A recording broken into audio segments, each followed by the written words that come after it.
Assalamualaikum warahmatullahi wabarakatuh. Perkenalkan, nama saya Ahmad Sirajuddin Hasik dari S1 Manajemen dengan NIM 241224057. Di sini saya akan menjawab soal UTS Manajemen Layanan Pelanggan. Soal yang pertama, jelaskan mengapa layanan pelanggan merupakan elemen strategis dalam mempertahankan loyalitas pelanggan dan keunggulan kompetitif sebuah bisnis. Berikan contoh nyata dari bisnis di Indonesia yang sukses membangun brand melalui layanan pelanggan.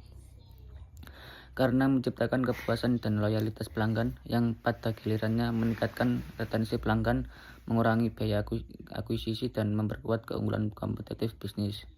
Loyalitas pelanggan yang kuat memungkinkan bisnis untuk mempertahankan basis pelanggan yang setia, mengurangi biaya pemasaran untuk mendapatkan pelanggan baru, dan meningkatkan profitabilitas jangka panjang. Contoh nyata dari bisnis di Indonesia yang sukses membangun brand melalui layanan pelanggan adalah Grab. Soal yang kedua, berikan simulasi naratif dalam bentuk percakapan pendek antara staf layanan pelanggan dengan pelanggan yang kecewa. Jelaskan bagaimana staf tersebut menggunakan komunikasi verbal dan nonverbal yang efektif untuk memenangkan situasi.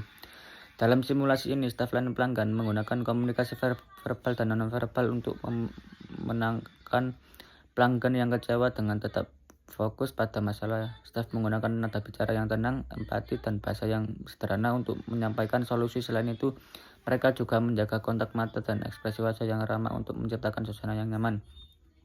Contoh simulasi naratif. Pelanggan, saya kecewa sekali, pesanan saya datang terlambat dan barangnya rusak. Staf layanan, saya minta maaf atas ketidaknyamanan ini, Pak. Kami sangat menghargai Anda telah memberitahu kami. Bolehkah saya tahu nomor pesanan Anda agar saya segera bantu cek? Ini nomor pesanan saya, 123456. Saya harap ada solusinya. Terima kasih, Pak. Setelah saya cek, kami akan kirim pengganti tanpa biaya tambahan dan kami pastikan kali ini sampai tepat waktu. Kami juga akan berikan voucher sebagai permintaan maaf. Apakah itu bisa diterima? Ya, kalau begitu saya hargai tanggapannya. Semoga ke depan lebih baik. Terima kasih atas pengertian Anda, Pak. Kami akan pastikan layanan kami lebih baik ke depannya. Soal yang ketiga, dari seluruh materi yang telah Anda pelajari, apa keterampilan layanan pelanggan yang menurut Anda paling penting untuk dikuasai di dunia kerja? Jelaskan alasan Anda secara reflektif dan berikan contoh penerapannya dalam konteks bisnis digital saat ini.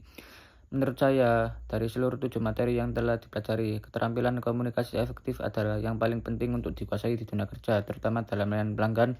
Komunikasi efektif mencakup kemampuan untuk mendengarkan secara aktif, berbicara dengan jelas, empati terhadap pelanggan, serta mampu menyampaikan solusi dengan tepat dan sopan. Alasan reflektifnya di dunia kerja saat ini, apalagi di era digital, pelanggan mengharapkan respon yang cepat, tepat, dan personal. Jika kita tidak mampu berkomunikasi dengan baik, pelanggan bisa merasa diabaikan, tidak dipahami, atau bahkan frustasi. Ini bisa berdampak buruk pada reputasi bisnis dan kepercayaan pelanggan. Soal yang keempat, jelaskan bagaimana kegagalan dalam menyelaraskan komunikasi verbal dan nonverbal dapat menimbulkan kesalahpahaman dalam layanan pelanggan. Berikan satu contoh konkret dan analisis mengapa hal tersebut terjadi serta bagaimana perbaikannya. Kegagalan dalam menyelaraskan komunikasi verbal dan nonverbal dapat menimbulkan kesalahpahaman dalam layanan pelanggan karena pesan yang disampaikan menjadi tidak konsisten saat kata-kata yang diucapkan verbal tidak sejalan dengan bahasa tubuh, ekspresi wajah, atau nada suara nonverbal. Pelanggan bisa merasa bingung, ragu, bahkan tidak percaya terhadap apa yang disampaikan. Contoh konkret, seorang customer service mengatakan kepada pelanggan, "Kami sangat menghargai Anda sebagai pelanggan kami," tetapi dengan nada suara yang datar, tatapan mata kosong, dan ekspresi wajah yang tidak menunjukkan ketulusan. Akibatnya, pelanggan yang bisa merasa bahwa perkataan tersebut tidak tulus, hanya formalitas belaka, sehingga rasa percaya dan kepuasan pelanggan pun menurun. Analisis mengapa sering terjadi. Manusia secara alami lebih mempercayai isyarat nonverbal dibandingkan kata-kata. Cara memperbaikinya, melatih kesadaran diri saat berkomunikasi, memastikan bahasa tubuh, ekspresi, dan intonasi mendukung pesan yang disampaikan.